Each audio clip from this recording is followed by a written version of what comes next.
She stood at the bottom of my porch steps, shaking with rage, jabbing her clipboard like it was a sword. "You can't sit there!" she shrieked. "This is shared space." Only problem? I was on my own property, drinking coffee, in a hoodie that read United States Marine Corps.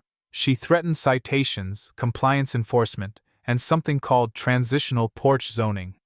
And when I didn't move, she called backup. What she didn't know, what she never could have imagined, was who my backup was. I sent one text. 15 minutes later, my front yard turned into a Marine reunion. And Karen? She picked the wrong porch. I was sitting on my porch with a mug of black coffee, same as I did every morning since I moved in. The air was still cool, and my dog Cooper lay at my feet, tail thumping lazily against the wood. Peaceful, quiet. Until it wasn't. She came stomping up the sidewalk like she had been training for a mall walking competition. I didn't know her name yet, but I could tell right away she was one of those. Big sunglasses, tight pastel blazer, clipboard in hand like it was a weapon. That kind of energy always comes with rules she made up 5 minutes ago. She stopped at the bottom of my steps, one eyebrow raised like I'd just parked a tank in her hydrangeas. "You can't sit there," she said, pointing at me like I was a raccoon on the wrong side of the trash can. "That's community space." I blinked. "My porch?" I asked. "This is a shared front-facing access zone," she said, flipping through her papers like she was hunting for some kind of HOA spellbook. "No personal use without clearance from the board." I leaned forward slightly. "Ma'am, I built this porch. The only board involved was the one I sawed myself." She ignored that. "You're loitering. This is a violation of Community Guidelines Section 4.3 subsection B. It's clearly written." I took a slow sip of coffee and watched her scribble something on a sheet of paper with Comic Sans font and clip art of a handshake. "There's no HOA here. Not legally, not officially, not recognized by the county, the state, or anyone outside the little fantasy she'd apparently created in her head. But none of that stopped her from trying to run the street like she was queen of the cul-de-sac. "Ma'am," I said calmly, "unless your name is on my deed, you might want to take a step back." She clicked her pen, dramatic, like a judge slamming a gavel, and stepped forward instead. "I am Karen McAllister," she declared like that meant something. "Acting president of the Willow Bend Transitional HOA Committee. And you, sir, are officially non-compliant." I gave a dry chuckle and stood up slow. Not out of fear, but because the last time I stood up too fast, I pulled something. Middle age hits hard. Karen didn't flinch. She stood her ground. "I am issuing a verbal citation," she continued. "You are ordered to vacate the porch." I looked her dead in the eye. No. That one word hung in the air like thunder right before the storm. And that's when things really started to spiral. She didn't like that answer. Karen's mouth tightened into a thin line, her nostrils flared like a bull about to charge, and she gripped her clipboard like she was about to beat me with it. I half expected her to throw down a glove and challenge me to a duel on the lawn. Instead, she snapped. "Then you leave me no choice." She pulled a laminated sheet from her little tote bag and held it up like it was sacred scripture. It was a notice of occupancy violation, complete with fake legal jargon, a blurry HOA logo, and her own signature in purple gel pen. I took it, glanced it over, and then handed it right back. "This isn't worth the paper it's printed on." Karen gasped like I'd kicked a puppy. "I'll have you know," she said, "this community is transitioning into formal HOA status, and we are in the implementation phase. Compliance begins immediately for all residents." I scratched my head. Interesting, because last I checked with the county, there's no such application on file. "You're just winging it, huh?" She blinked, just for a second, and I saw it, that flicker of uncertainty. But Karen didn't back down. She pivoted. "You're disturbing the aesthetic flow of the street," she said, jabbing a finger toward my porch swing and flower boxes. "This setup is unapproved. You've got non-compliant colors and unregulated lawn decor. I looked at the flower boxes. Navy blue. Same color as my front door. The same color they'd been since I moved in 2 years ago. She must have just noticed them. Or made up a rule about them in the car. You got a rule book for that? I asked. Her lips curved into a slow, condescending smile. It's in development, but I assure you, when it's finalized, you'll already be in breach. I laughed then. I didn't mean to, but it came out. A low, honest belly laugh. Karen didn't take it well. I'm warning you, she said, voice rising. Refusal to comply will result in official escalation. Enforcement measures are on standby. Enforcement? I repeated. What? Are you gonna bring a squad of neighborhood watch warriors armed with clipboards and measuring tape? Her smile widened. Let's just say, I have resources. Cooper growled softly beside me. He didn't like her energy either. I gave him a gentle pat. Easy, buddy. Some people just bark louder than they bite. But in my gut, I knew something was coming. Karen wasn't the type to leave well enough alone. And if she wanted to see what enforcement looked like, well, she was about to learn the hard way. Because I had resources too. As soon as she stormed off, heels clicking like gunfire across the pavement, I reached into my pocket and pulled out my phone. I opened the group chat. Got a situation brewing. Porch drama. HOA Karen trying to evict me.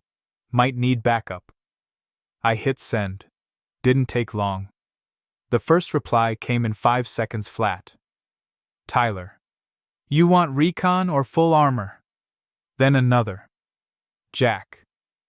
ETA 20. Still got the cruiser. Mike. Coffee run or tactical first? I smiled. Karen had no idea what she'd just walked into. She thought I was just some stubborn homeowner with a porch and an attitude. She didn't know I was a Marine, and I wasn't the only one. By the time I finished my coffee, I heard the familiar sound of tires crunching against gravel. A black and white sheriff's SUV pulled up. Jack stepped out in full uniform, badge, sidearm, radio still crackling with county chatter. The man looked like a walking court order. He nodded at me, then glanced around. Problem here? He asked, calm as a Sunday sermon. Got a self-appointed HOA president trying to seize the porch, I said. He raised an eyebrow. You serious? I nodded. Jack chuckled and stepped up beside me, arms folded. Well, now she's messing with the wrong block. Not 5 minutes later, another truck pulled up. This one was Tyler's. He was in civilian clothes, but the laptop bag and drone case in his back seat told the story. Former cyber intel. Now a private tech consultant. And still very much the quiet type you never see coming. Brought donuts, he said, tossing me a box as he passed. Figure we'd need fuel for this campaign. We set up on the porch like it was a forward operating base. Coffee, fold-out chairs, quiet conversation. Nothing aggressive, nothing loud, just presence. Karen came out again not long after. She froze mid-step when she saw us, Jack in uniform, me still on my porch, and Tyler wiring up a small surveillance drone like we were prepping for an airstrike. She didn't speak, just whipped out her phone and started filming. Document everything, Jack said under his breath. Let her build her own case of nonsense. So I raised my mug, gave a polite little wave to the camera, and leaned back into my seat. Cooper sighed and rolled over. Peaceful again, for now. But I knew Karen wasn't done, not even close. People like her never retreat. They escalate, and whatever she did next? Well, I was ready. We were ready. The next morning, I found flyers taped to every mailbox on the block. Red ink, bold font, grainy photo of me, sitting on my porch, coffee in hand and dog at my feet. The headline read, Emergency HOA Violation, Unauthorized Occupation of Shared Community Space, Lot 17. I stared at it for a good 10 seconds before I laughed out loud. Karen had launched a smear campaign. On a porch. I peeled one off my mailbox and walked it back to the house, holding it up like a tabloid. Jack, who'd swung by early for coffee before his shift, took one glance and just shook his head. Looks like it was designed by someone who failed out of Microsoft Publisher. Tyler wandered out behind him with his laptop in one hand and a donut in the other. She's got a Facebook group now too, he said, scrolling. 6 members, all her. She's posting under different names. One of them's named Deborah McCarran. We all laughed. Even Cooper gave a low grunt that I decided to interpret as canine sarcasm. I figured that'd be the end of it. It wasn't. Around noon, a beat-up silver sedan pulled up across the street. Out stepped a man in khaki cargo pants, a reflective vest, and a baseball cap that said "Security" in cracked white letters. He carried a clipboard. Jack narrowed his eyes. You think that's enforcement? I stood up as the man walked toward us, posture stiff like he was trying to look official, but had watched too many cop shows. Sir, he said, clearing his throat, I'm here on behalf of the Willow Bend HOA Compliance Task Force. You've been flagged for non-compliant porch occupation and obstructing community harmony. I blinked. Community harmony? He nodded seriously. Your seating arrangement, porch accessories, and color scheme violate the spirit of unified aesthetic cohesion. Jack almost dropped his coffee from laughing.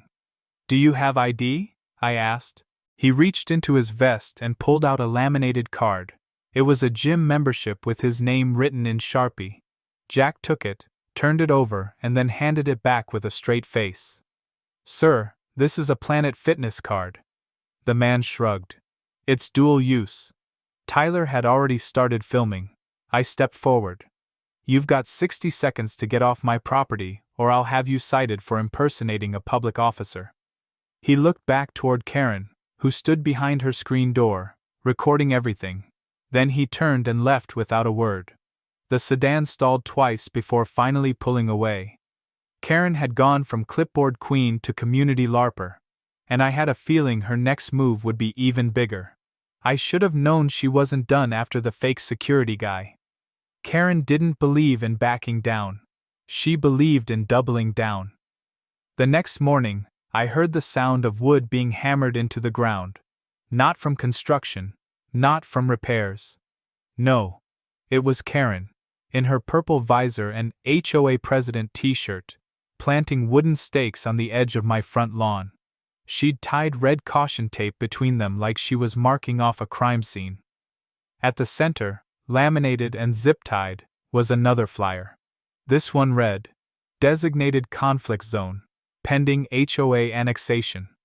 I stood on my porch with my coffee, staring at her like she'd lost her last remaining marble. Karen, I called out, what in the fresh middle school science fair is this? She didn't even look at me, just tapped her clipboard and declared, You are occupying disputed territory. This porch has been identified for community reclassification under the Provisional Zoning Initiative.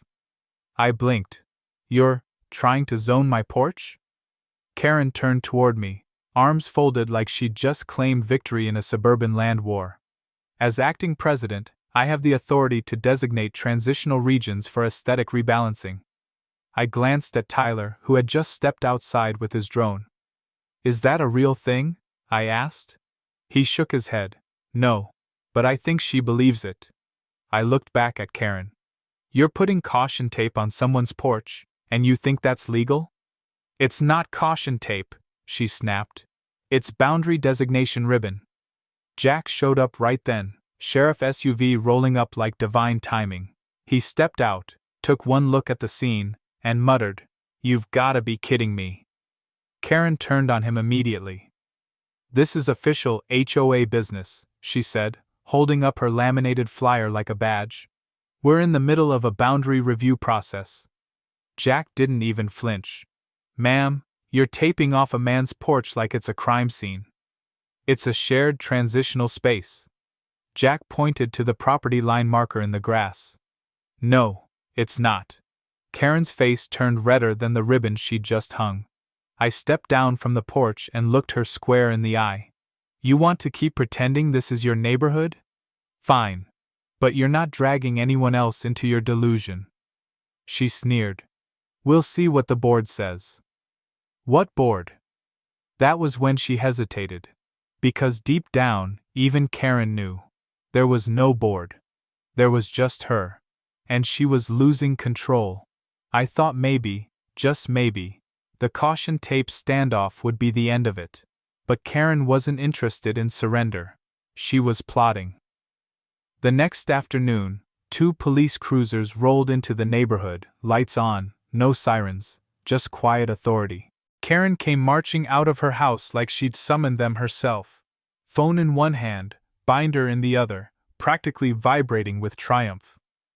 They're here, she announced, loud enough for everyone on the street to hear.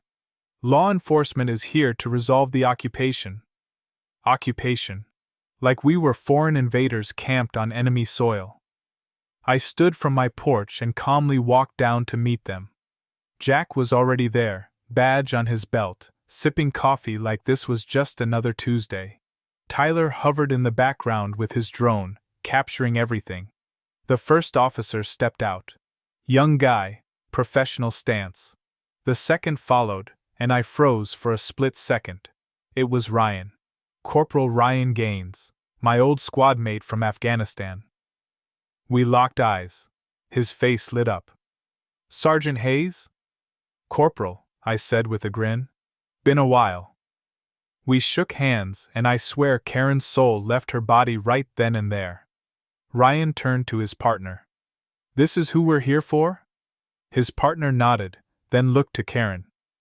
Ma'am, could you explain the nature of the complaint? Karen puffed up like a rooster. This man, she pointed at me with enough force to sprain a wrist, is unlawfully occupying a community porch. He has military individuals assembling. It's a threat. It's coercive. Ryan raised an eyebrow. They're sitting in lawn chairs. They're in uniform. They're drinking coffee, Karen huffed. He's refused to comply with HOA regulations. I have paperwork. She handed over a stack of flyers, color-coded and stapled. Ryan flipped through them, then looked back at me. There's no HOA here, right? Not a legal one. Ryan nodded, then turned back to Karen.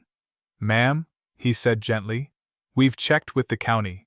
There's no registered HOA governing this neighborhood. These men aren't breaking any laws. They're on private property. There's no jurisdictional conflict here. Karen's jaw dropped open, eyes darting between us like she was trying to recalculate reality. But, there's ribbon! Even her voice cracked a little. Ryan closed the folder and handed it back. We're not taking any enforcement action, he said.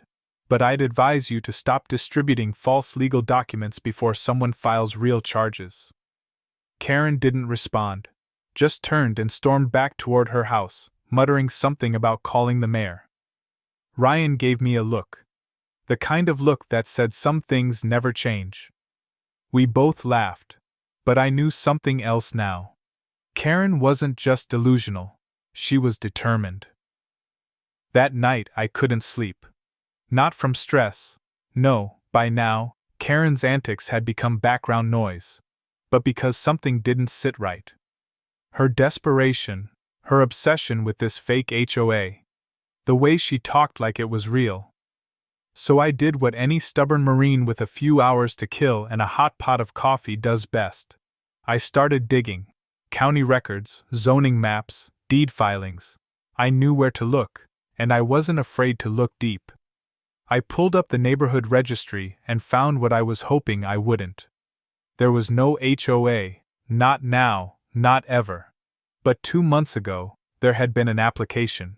A petition to form a new homeowners association under the name Willow Bend Neighborhood Quality Council. Guess who filed it? Karen McAllister. And guess what happened to it? Denied. Flat out. County said the area didn't meet the zoning requirements. Too many mixed properties. Too many grandfathered clauses. It wasn't legally eligible. So Karen made her own. No approval. No votes. No board. Just her. declaring herself acting president, and enforcing whatever popped into her head that morning. But that wasn't the kicker. The kicker was her address. She didn't own the house. She was renting. And not just renting, but on a lease flagged last year for community disruption. I found old noise complaints, a dispute about unpermitted fence digging, and a bizarre lawsuit involving neighborhood beautification interference. It read like a sitcom with a legal budget. I sat back in my chair and exhaled. Karen had no power, none. But she was playing the part so hard, she had started believing her own script. I printed everything, every page, every record, even the county's official denial letter with a big red stamp across the top. Then I texted the guys. Time for some paperwork of our own. Tyler replied first. Already formatting it. Want it on letterhead? Jack. I'll deliver it in uniform. Mike. Cease and desist party? We didn't just plan to shut her down, we planned to make it official. Because now, it wasn't just about one porch. It was about stopping someone who thought they could build an empire out of clipboards, caution tape, and lies. And it was about reminding this neighborhood, loudly and legally, what real authority looks like, especially when it shows up in a folding chair with coffee and a flag. The next morning, she was back. Not just with a clipboard this time, with lumber. Karen stood at the edge of my property like she was Moses parting the Red Sea, only instead of a staff, she had a hammer and a bunch of wooden stakes. She pounded one into the ground with a dramatic flourish, then pulled out a spool of neon green string and started connecting them like she was fencing in a livestock pen. "What are you doing?" I called from the porch. She didn't even look up. "Establishing perimeter markers," she said, out of breath, "for pending integration under the HOA's redefined use zones." "Redefined use zones?" I echoed. "Yes," she huffed. "This porch has been reclassified as a transitional common space." "Based on what?" "Community need." She tied the string to the last post and stepped back, admiring her work like she'd just built the Eiffel Tower with dollar store supplies. 3 stakes, a triangle of neon string, a laminated sign that read, "Pending public access, HOA entry zone, lot 17. She turned to me with a smug little smirk. "This area is now under review for reassignment." I took a slow sip of my coffee. "You're building fake borders on land you don't own," I said. She adjusted her visor. "As acting president of the HOA Formation Committee, I have the right to establish transitional boundaries during review." "There is no committee," I said. "There is no review, and that's my porch." Karen waved me off like I was background noise. "You'll be contacted by the reassignment board." "I thought you were the board." "Temporarily," she said. "Until the formal vote." I stood up and smiled. "Perfect." I walked inside, came back out with a crisp manila envelope, and handed it to her over the caution string. She hesitated, then took it like it might bite her. "Cease and desist," I said. "Courtesy of an actual legal team. You're not only impersonating an authority, you're trespassing, forging documents, and attempting to enforce unlawful mandates on private property." Her eyes flicked across the paperwork, and for the first time, I saw something real flicker behind them. Doubt. But she didn't back down. Instead, she turned and walked away, clutching the envelope like it was radioactive. This wasn't over. But something had shifted. Because no matter how many fake borders she drew, no matter how many flags she planted in her imagination, the line was already drawn, and we weren't going anywhere. By the end of the day, the porch didn't just feel like home, it felt like base camp. I sent the final message to the group chat. "Operation Porch Shield is live, coffee's hot." And they came. First was Mike, federal investigator by day, sarcastic uncle by nature. He brought donuts, the kind with powdered sugar that make a mess in your beard. He didn't care. He sat down beside me with a sigh and said, "Heard we've got a dictator in a visor." Then came Evan. Former squad medic turned military police. Still sharp, still solid. He showed up in uniform, calm and steady, carrying a folding chair like it was a rifle. He set it beside mine, sat down, and gave me a nod. Looks like good ground. Tyler brought the gear. Drone, tripod, GoPro. He set it up silently, launching the drone like he was documenting a training op. It hovered above Karen's property line, capturing the stakes, the caution string, and the laminated sign fluttering like a flag of delusion. Jack rolled in last, cruiser parked in full view. He leaned against the railing, one hand on his badge, sipping his coffee like a man watching a comedy unfold. Karen emerged 5 minutes later. She stopped mid-step when she saw us. 5 Marines. Different branches. Different uniforms. One porch. We weren't posturing. We weren't loud. We were just present. She crossed the street, clutching her clipboard like a holy relic. "You can't do this," she said, voice trembling more than she wanted it to. "Do what?" I asked. "Gather like this, on community space, without HOA clearance." Tyler looked up from his drone controller. "We're on private property. You're staging an intimidation campaign." Mike stood up slowly, brushing powdered sugar off his pants.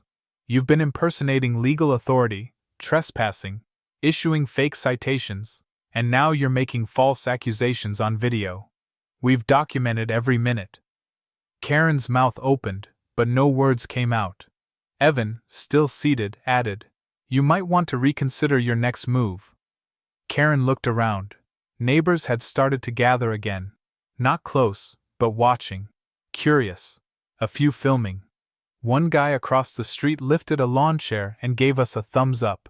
This wasn't a protest. It was a peaceful reminder that we weren't alone, that some lines couldn't be crossed without consequence.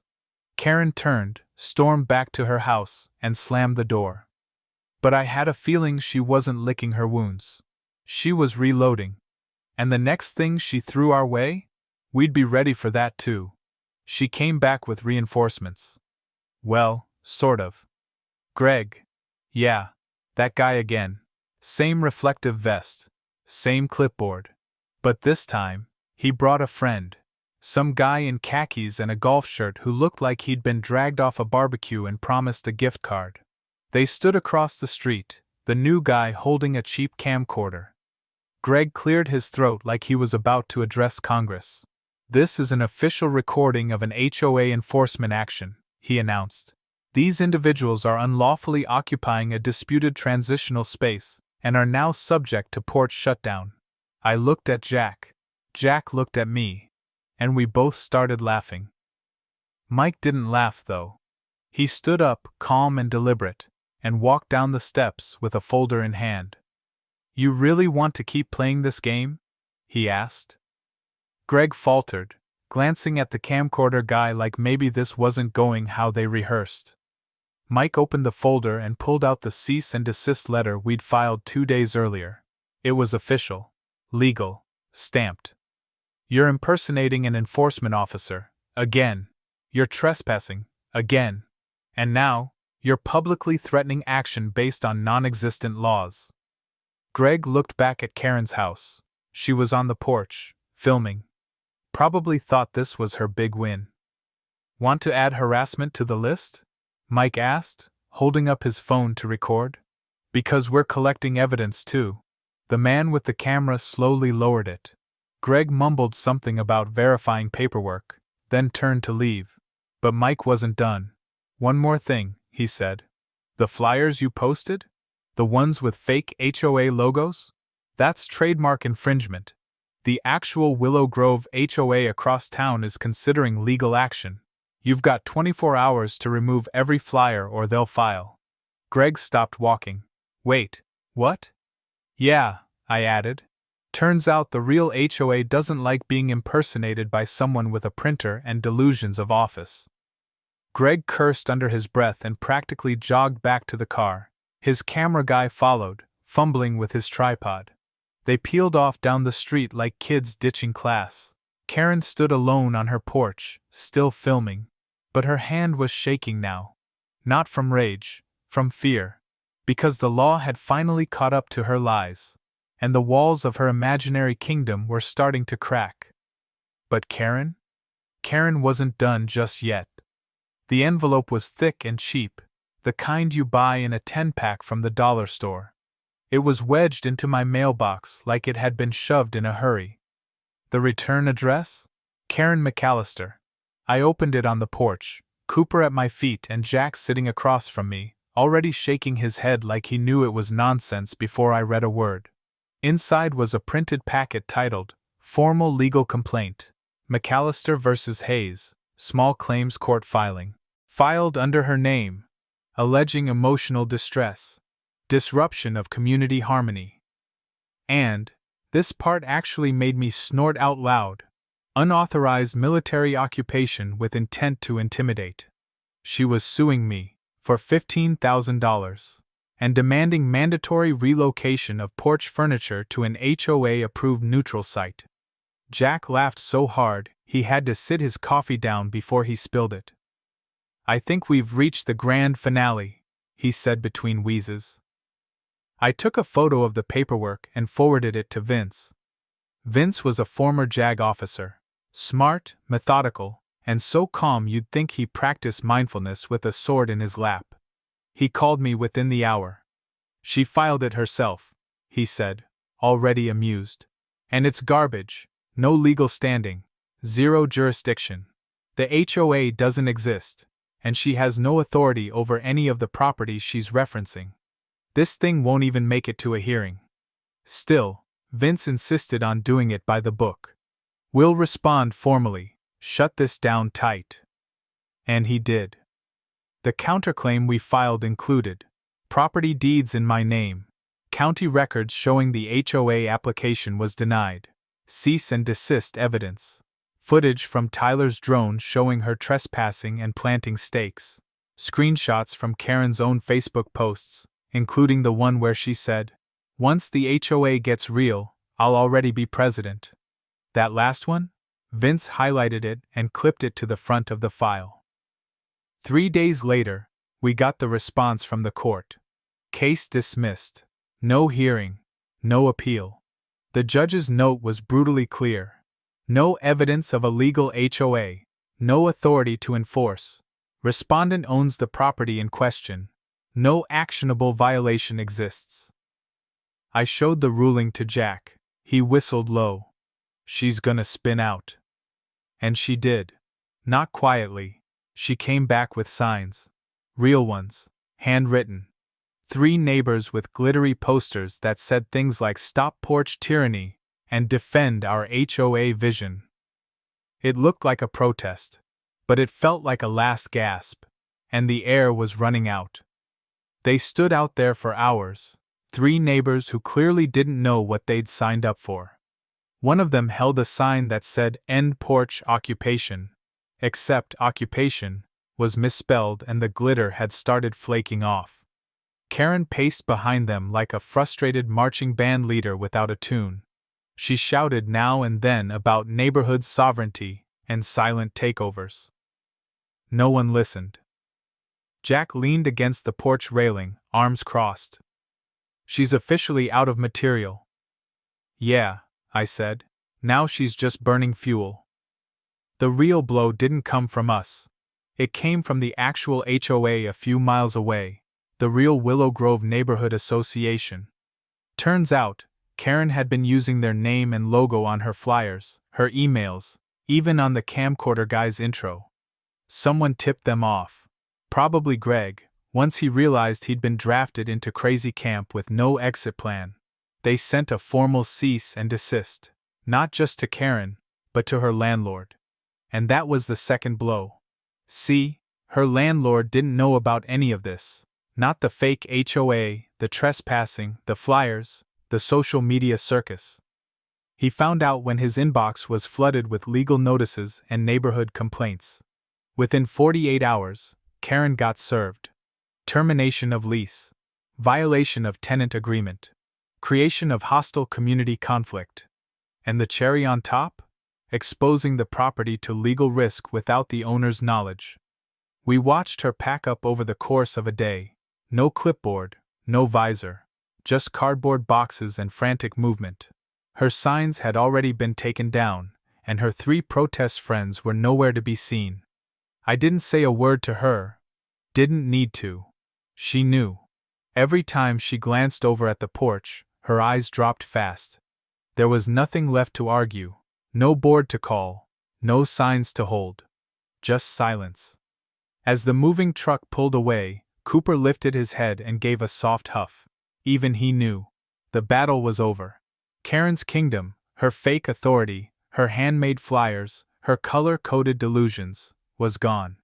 And all it had taken was the truth, a steady hand, and a few Marines with folding chairs and a love of coffee. Funny thing is, I didn't feel like I'd won anything. It wasn't about victory. It was about peace. About keeping something simple, like sitting on your own porch, safe from people who think power is something you print out at home and laminate in your garage. And now, finally, we had that peace. The days after she left felt different. Not just quieter, though they were. No more late-night hammering, no more fake flyers on mailboxes, no more neon string borders or porch patrols. It was lighter.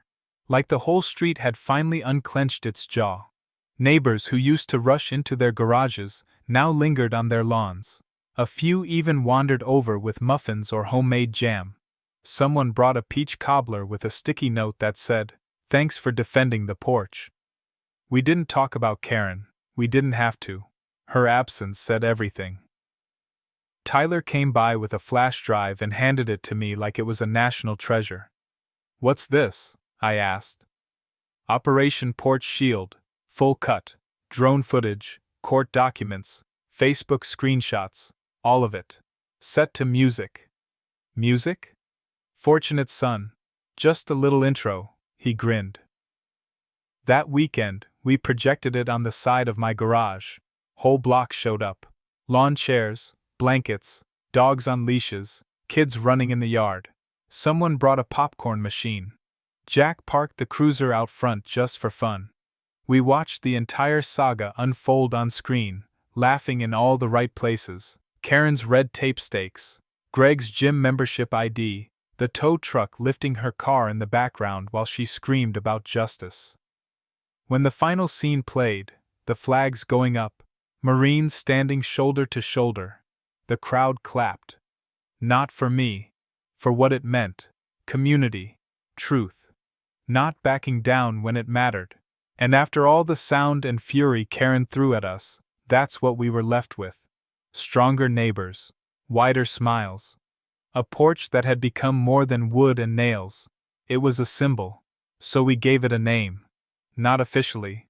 Not with signs or declarations. Just something that stuck. Freedom Watch. Meet you at Freedom Watch after dinner? Game night at Freedom Watch? Even the pizza guy caught on. One delivery came with a handwritten note. Respect to the Porch Patrol, Semper Fi. And me, I just sat there. Same spot, same coffee. Cooper at my feet, snoring like an old diesel truck.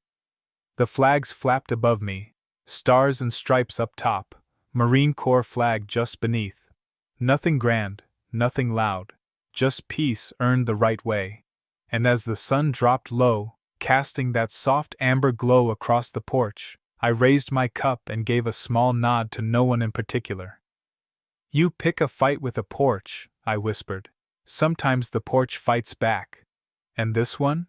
It had a unit behind it. Always did, always will.